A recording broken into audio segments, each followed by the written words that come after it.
This is Listening with Franklin Livingston, and our guest is John Strange. So we have been talking about discipline and how to discipline kids, right? Mhm. But when someone is about to become a parent or they are entering a parenthood, I think they need to be disciplined too, because sometimes you don't know what the child bring along, the challenges, and no one knows better than you in my own circle. Right. No, that's true. It's like, how bad was it? That they did something. What's the depth of punishment you think they need to have? I mean, they got grounded. Which was probably the most severe form of punishment they ever had, was just getting grounded. Or, no, you were going to get this. We're not going to let you get this now. You're going to have to wait. But there wasn't any shame tied to it, right? No. Because shame is also something, we don't use that term often, but that can affect you and really destroy you internally when your human dignity, even as a child, is just attacked. Yeah. I mean, a lot of parents are going to say, you're stupid.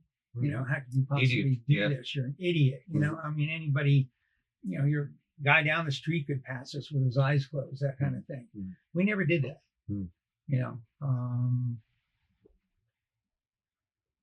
If anything, I would say, how can we avoid this in the future? I would negotiate things with the kids as to, how can we make this better? If we do this, if you do this, I was guilty, I think, a little bit of which seemed to work, which they say you're not supposed to do, but I was probably guilty of the reward system, where I would say, okay, well, if you do well, then we can talk about what you've been wanting to have for a while, or been wanting to do for a while, which seemed to work, as opposed to yelling and screaming at somebody and saying, God damn it, if you don't do this better next time, you're going to get punished even worse, so or like, I'm not buying you the cycle you always wanted. Yeah. It's how you present that idea. Right. Exactly. And instead of making it sound like a punishment. Right. I don't think punishment ever really works. Yeah. It's like, it's putting a man in prison, make him a better person? Never. They always come out and 90% of the people go back to prison because, all they've done is put a barrier between you and the general public, but you're in with everybody else who does bad stuff, who are trying to survive, from other people that have done bad stuff. You're not developing a culture of doing better, in your life. So I think that's probably the key to raising kids, is developing a culture in your household of trying to make the kids understand how they can do better and why they should do better without breaking them down, and that's what I tried to do. And I think that's my wife basically tried. We had two different ways of doing it, but I was not very strict, and it's probably because my mother was just so strict that I just couldn't conceive of doing that, to my kids. And I'm happy with the results, quite frankly. And from what I can see, Elliot, my oldest son, he has a 3-year-old son. He seems to be doing that with him, and he just had a granddaughter, my second granddaughter, about in December. So who knows how that's going to turn out? But I think it's going to be the same. So when I said that parents need to be disciplined too when they are about to become parents, it's not easy. If you're comfortable, you want to share some of the health challenges your granddaughter has. Oh, well. My youngest son um, just had a daughter about I think it's three and a half weeks or so ago, but in February. And she was born with, unfortunately, leukemia. Leukemia in a newborn is very rare. It's like 1 in 3 million possibility of being born with leukemia. Which is usually a combination of two genes, and they normally know which two it is. They don't know which ones are with her, so they're kind of stymied as to exactly what course of treatment they have to give her. She has it, interesting enough.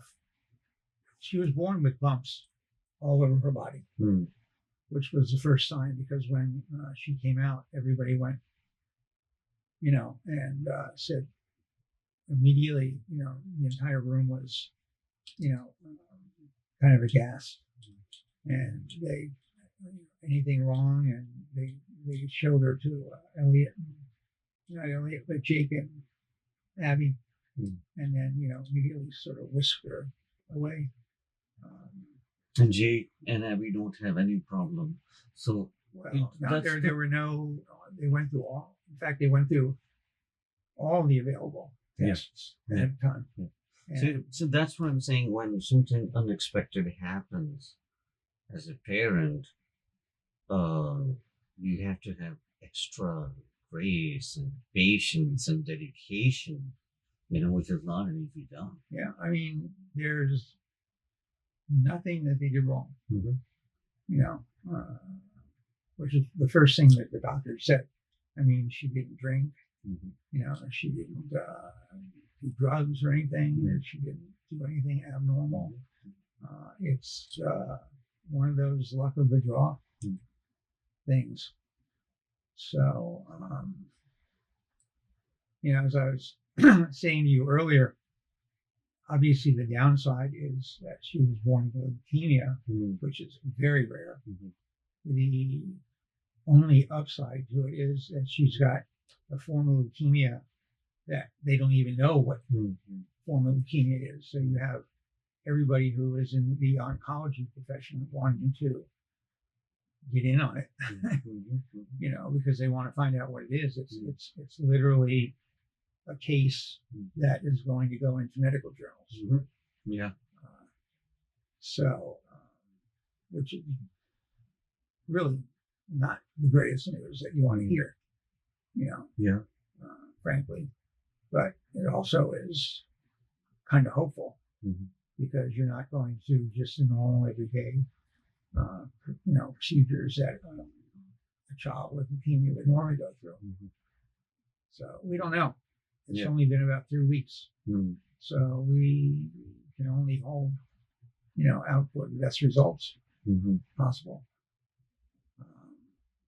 But, they're lower than 50-50. 35%. 40, maybe. Tops. So, it's kind of sad. And we're taking it all day by day. Yeah, it's very hard for parents and exactly, like grandparents, your wife. Yeah, my wife. My wife, obviously, I think women take it harder than men. But women are more expressive. I sort of, as I said earlier, I sort of put it behind a door, close the door, and what I get are sort of shadows of the pain coming out around, all the edges. So it's there, but I try to suck it back whenever I start feeling it. So when you were in high school, Mhm. middle school, high school, and what were your aspirations? What was the thing you longed for the most? Was it love, acceptance, because of your background? Or you didn't care much and you just wanted to be somebody in terms of your professional identity? I really, really, really wanted to not be shy, Mm. quite frankly. I mean, I had my first girlfriend when I was a senior Mm. in high school. Um, Who approached who? She or you? no, it was interesting. One of my friends and I, three of us were going to go bowling, Mm. and his girlfriend wanted to come, and she said, "I have two other friends. I was going to hang out with today. Do you mind if I bring them along?" Mm. And so they came along, and I sort of wound up liking this one girl, and there weren't enough seats. And I said, "You can come over and sit on my lap." And I just sort of opened up my legs. She almost fell on the floor. I grabbed her, and we both started laughing, and it kind of broke the ice. And so I asked her if I could drive her home afterwards, and I asked her out, and we um, started dating. After that, That was pretty confident of you. yeah, I don't think I would have been able to do that. I kind of really surprised myself, Mhm. you know, and I really, really fell head over heels for her. Um, and surprisingly enough, several years ago, I received a phone call from her, Oh, and wow. she had found me on Facebook Mhm. and traced down. And she said, "You remember me?" And I said, "Yeah." I'll tell you what happened. Uh, she was interested in acting in high school. Mhm. She never pursued it, and she was in a play in her high school, and I was supposed to come to the play, see her in the play, and then meet her afterwards for the cast party. I go to where I'm supposed to meet her for the cast, to pick her up and bring her to the cast party, and she doesn't show up. She doesn't show up. She doesn't show up, and suddenly I see the. Oh no, let me backtrack. Before that, about a month or so before, I had given her a friendship ring, and she gave me the friendship ring back. She said, "I think we need to slow things down a little bit," which was kind of, hurt a lot. And I said, "Why?" She goes, "Just, and I said, "Okay." Because you felt it as a you took it as a rejection. Yeah. Oh. But as it turns out, me taking the ring back didn't slow anything Mhm. down at all. And then she asked for it back about 2 weeks later, Mhm. so that was cool. But then about 2 months after that, she was doing this play at her high school. And so I'm waiting for her to, come and meet me so we can go to the cast party. And while I'm waiting for her, I look up in the bus that's taking the cast that doesn't have rides to the party goes by me, and she's sitting on the bus. Mhm. And a couple minutes later, her best friend comes up to me with her ring Mhm. and says, "Wendy is breaking up with you, and she doesn't want you to contact her." Mhm. Uh, And you must be heartbroken, uh, devastated. yeah, I kind of had an emotional breakdown. I went home and sat down in the middle of my den and cried for 3 days. And Did you share that with your parents? Or your mom asked you, or she didn't care? no, they knew. They brought some neighbor over to talk to me, and they brought the minister from the church over to talk to me. I was like just totally inconsolable. Mhm. And I eventually, got over it. Mhm. Later on, a lot of years later, I found out that I'm bipolar. So this was probably the first big crash that I had. How old were you then? I was 17, Mhm. 16 at the time. Mhm. So, and I often think that may have had an effect on my relationships with women afterwards. That part of my trust in a relationship or in a woman's feelings, staying the same, are going to stay or have stayed the same from that point on. But it undoubtedly has affected, me in every relationship I've had since then. But it turned out, after she called me like 5 years ago, I don't know, I probably can't swear on. Can I swear on this Sure. thing? Yeah. She calls me up and she says, "Hi, this is Wendy. Do you remember me?" And I said, "You broke my fucking heart." Just like that. She goes, "Whoa, I'm so sorry." And let me explain. And it turned out that her dad was being transferred at the end of high school. And she thought it was better that she broke up with me beforehand, because she knew that there was no way that we were going to be able to keep a relationship up afterwards. And she said that, so I'm 74 now. So I was 69 when she contacted me. So, and she broke up with me when I was 16. So how many years is that? 53. Wow. 53. Yeah, 53 years. Century. Yeah. For 53 years, she said, I have felt terribly guilty about the way I did that. Which was interesting to hear. Actually gratifying to hear. Yeah, because there was a closure to it. Yeah, there was finally closure. You found why. I found out why. Because you might have struggled. I don't know. I mean, you might have struggled. It's with, always bothered me. It's never gone out of my mind. Yeah, it doesn't. Yeah. So, with closure, you felt some sort of relief. Yeah, right. I did. And now we sort of talk, every once in a while, which is interesting. And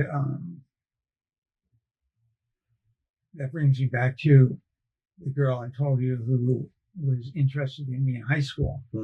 But I was sort of scared, and I only became friends with her. Well, at the end of the first semester of college, when I came back, I ran into her in a bank in Spring Valley. Spring Valley is where I graduated from.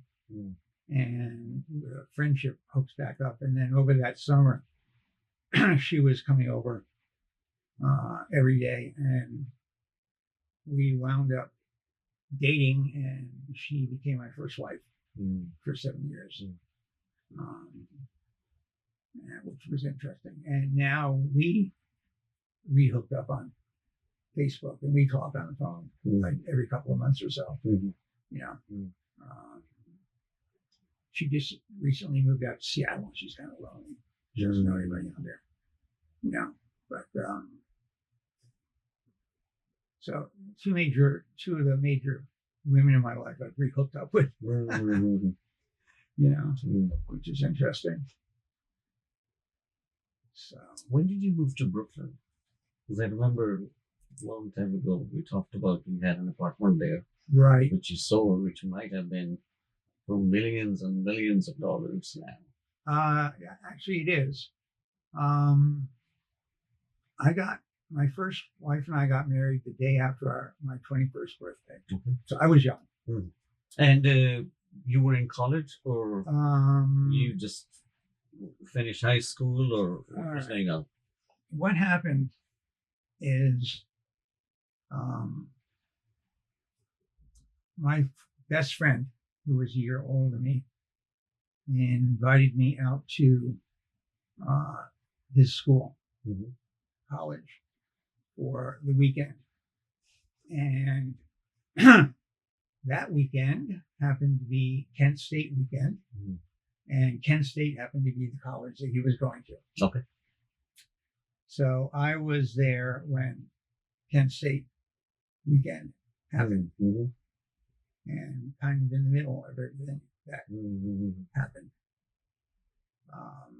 And it was, I'm not going to go into a lot of details, but to say that it was a extremely frightening weekend is to say the least. They impounded our car when the shooting started. I lost my friend. He never. My friend Andy Turker and I went out. He had a Triumph TR3, best time riding out there. And we were not in the dorm. And actually, the night before, we were out having drinks, and people came in the bar and said the National Guard is coming out of the campus. Everybody has to go back to their dorms. And the next morning, we were all out, on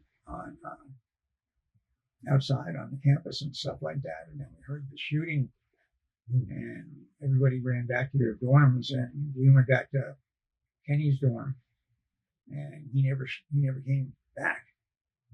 So I'm going, oh my God, is he one of the guys who got shot? And they had impounded all of our cars, so we couldn't leave. And finally, they announced that they had anybody who had a car there, everybody had to leave campus. Finally. And so Andy and I got his car, and we drove back to Geneseo. I was going to Geneseo, upstate New York, and I didn't know where Kenny went for 3 days. And he had gotten a ride with a girlfriend of his to out west, further out west, but that was the days before cell phones, or anything like that. And I sort of went back to school, and college didn't mean too much, to me after that. I got involved in sit-ins and all sorts of stuff. And basically at the end of my third year, I just quit college and left. And I was a joint English theater major at Geneseo. Geneseo at the time was an experimental college. You could actually develop your own curriculum, which was cool.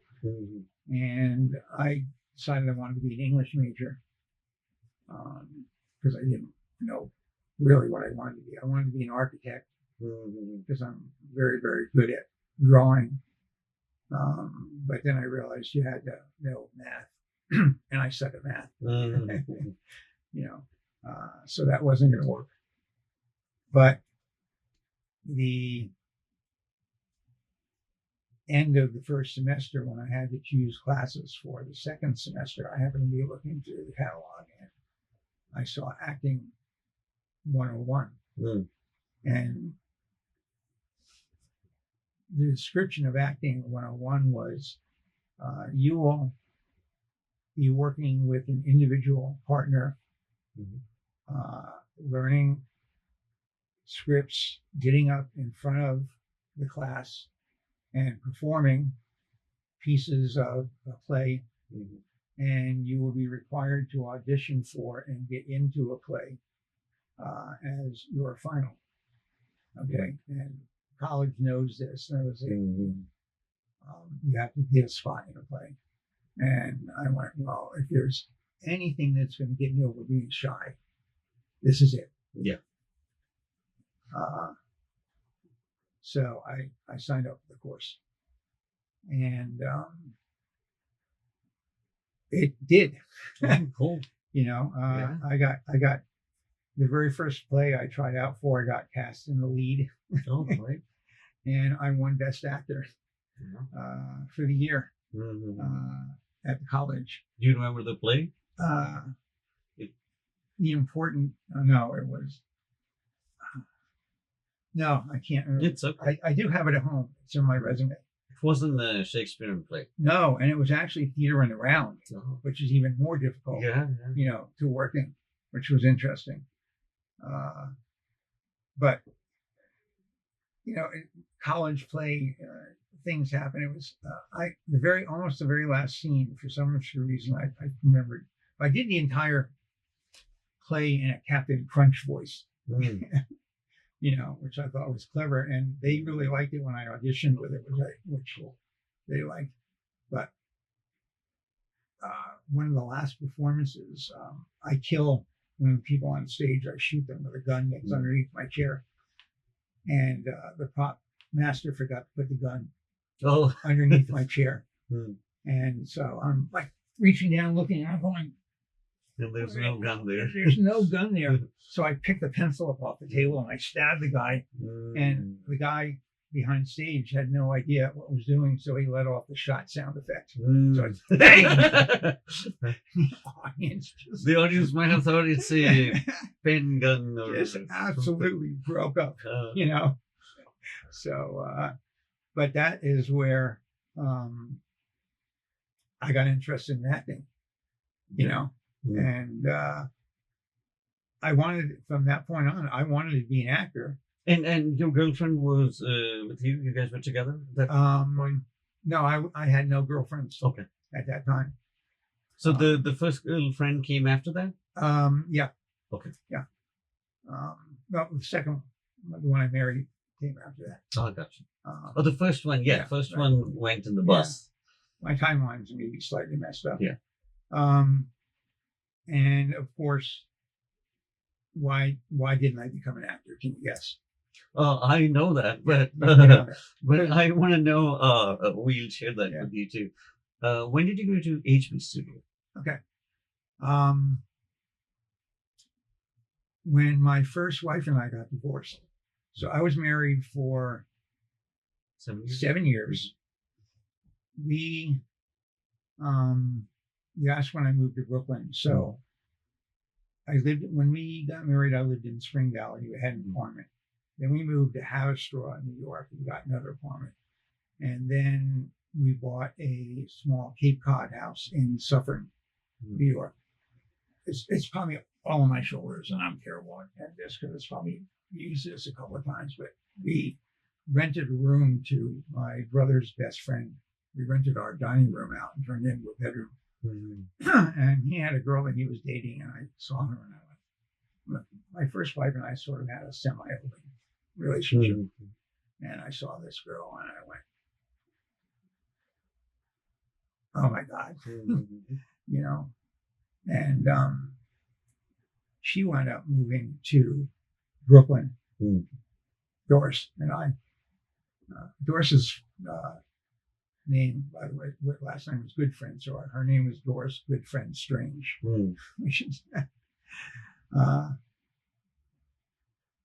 We were both commuting into the city, and that was a bitch. And we found an apartment that was in Prospect Park, right on the circle at 15th Street and Prospect Park West, which was at the time the good section of Prospect Park ended at 9th Street. Now it extends further on down, but where we were was a little iffy. And we got a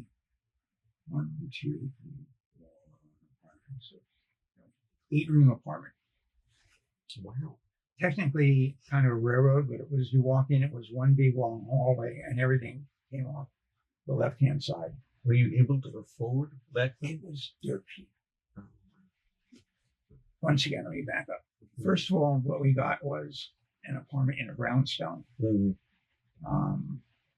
A 3-room apartment in a brownstone right across the street from Prospect Park. It's like living on Central Park West or Central Park East in Brooklyn. And then the landlord's wife, mother died. She had a even bigger apartment below us, and we said, can we live there? And so he said yes. And so we moved downstairs. Like 14-foot ceilings. Everything was mahogany. Built-ins. Fantastic. Huge space. And then Doris and I got divorced, and I went and I found this apartment down the street and got a roommate. advertised for roommate and got a roommate and lived there. And then when Carol and I got together, she eventually moved in with me after we were dating for about a year. And So the girl you developed, sorry to interrupt, crush on. Yeah. We wound up dating while I was still married. And that's why you had a divorce? Yeah, well, actually, she decided she wanted to see what acting was like. So she decided she wanted to go to H3 Studios with me. And I started going to H3 Studios when we moved to Brooklyn. Okay, so that was around 1975. I started going to H3 Studios. Well, this is certainly rambling all around the place. No, that's great. Yeah. I studied. How was it then versus now? Yeah. And now I studied so many of today's kids, I don't know these people now, unless they, the teachers that they have tell them about them. But I studied with Uta Hagen, who was, considered the great dame. The name. Yeah, well, she was considered the great dame of Broadway. And Herbert Burkhoff, who was her husband, who was considered one of the great teachers of acting and theater. I studied with another teacher down there, Bill Alden, who was great, and I studied with Bill Hickey. So were Stella Adler and who else? Lee Strasberg, they were alive back then? Yeah, that was contemporary. Oh, okay. At that time, exactly. This was 1975. So, I did scene study with them, and they are one of the all-time. It's like studying with Lee Strasberg or that level. Yeah. These people were like, they all had their own like theater teaching gods. Slight different version of the same Stanislavski. Exactly. Right? Yep. Exactly. So, and then Bill Hickey, sort of became my mentor, and Bill was hysterical. Bill was gay and bone thin. Always had a cigarette in his mouth. Never thought about the ashes, so he constantly had ashes falling down the front of his shirt. Stuff style, like that. Right? But a brilliant actor and a brilliant teacher. And between him and Uda and Herbert, I learned so much. It's ridiculous. And I feel very lucky to have been able to study, with them while they were still alive. After that, I did, a lot of off Broadway, stuff, which is mostly what I did. Because once again, had to have a job, had to earn money, wanted to do other stuff. And what were you doing, like, in terms of your day job, as they call it these days? Yeah, well, I started off working at W.T. Grant's, which a lot of people, they don't remember, but they were at one time the number one mass market department store in the world. And then things happened, and they started gradually going downhill. My father's good friend from when we lived in Pennsylvania was the senior vice president, and he managed to get me to get held on to through 3 layoffs of the company, and finally they hit a 4th layoff, and they couldn't keep me anymore. So I went out of work, and then I got hired by Montgomery Ward, and at Montgomery Ward I became an assistant buyer for. In the beginning, it was boys' clothes, little boys' clothes, jackets and coats, size newborn to size 13, 14. And then I went over and became a buyer for little girls' dresses and slips, newborn size 13, 14.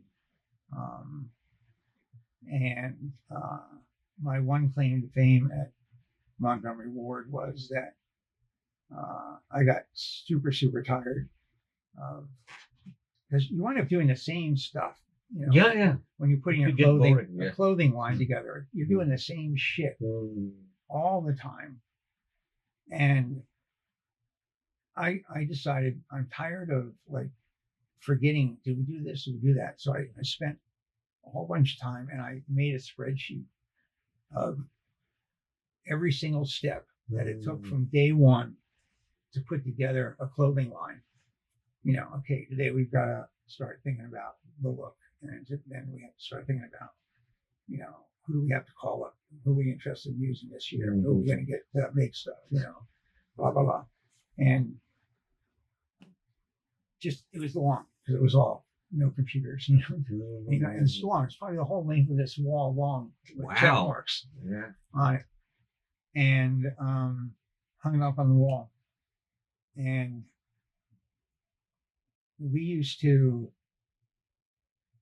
the first time we used it, we were so far ahead of every other office in our department that when Christmas time came along, we had almost nothing to do for the entire month of December, and everybody else was scrambling to finish everything they had to do in December. And we were sitting in our office, my boss and I, doing origami and hanging origami things from strings on the ceiling of our office for Christmas Day. And they're all going, "Why aren't you working?"